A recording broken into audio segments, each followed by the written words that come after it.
নারীকে আপন ভাগ্য জয় করিবার কেন নাহি দেবে অধিকার হে বিধাতা?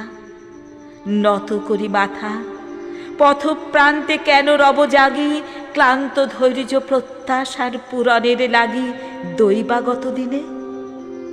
শুধু শূন্যে চেয়ে রব, কেন নিজে নাহি লব চিনে সার্থকের পথ?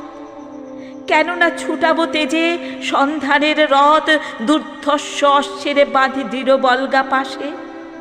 দুর্জয়ে আশ্বাসে দুর্গমের দুর্গ হতে সাধনার ধন কেন নাহি করি আহরণ, প্রাণ করি পণ? যাব না বাসর কক্ষে, বধূবেশে বাজায় কিঙ্কিনি, আমারে প্রেমের বীর্যে করো অসংকিনী।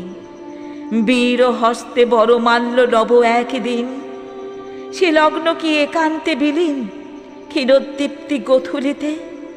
কভু তারে দিব না ভুলিতে মোর দৃপ্ত কঠিনতা, বিনম্র দীনতা সম্মানের যোগ্য নহে তার।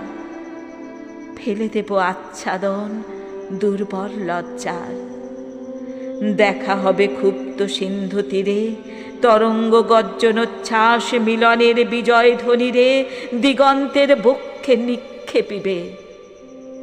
মাথার গুণ্ঠন খুলে কবতারে, মর্তে বা ত্রিদিবে একমাত্র তুমি আমার। সমুদ্র পাখির পক্ষে সেই ক্ষণে উঠিবে হুঙ্কার, পশ্চিমে পবন হানি সপ্তর্ষি আরকে জবে যাবে তারা পন্থা অনুমানী। হে বিধাতা, আমারে রেখো না বাক্যহীনা, রক্তে মোর যাকে রুদ্র বিনা। উত্তরিয়া জীবনের সর্বোন্নত মুহূর্তের পরে জীবনের সর্বোত্তম বাণী যেন ছড়ে কণ্ঠ হতে নির্বারিত স্রোতে। যাহা মোর অনির্বচনীয় তার যেন চিত্ত মাঝে পায় মোর প্রিয়। সময় ফুরায় যদি তবে তার পরে শান্ত হোক সে নির্ঝর নৈঃশব্দের নিস্তব্ধ সাগরে।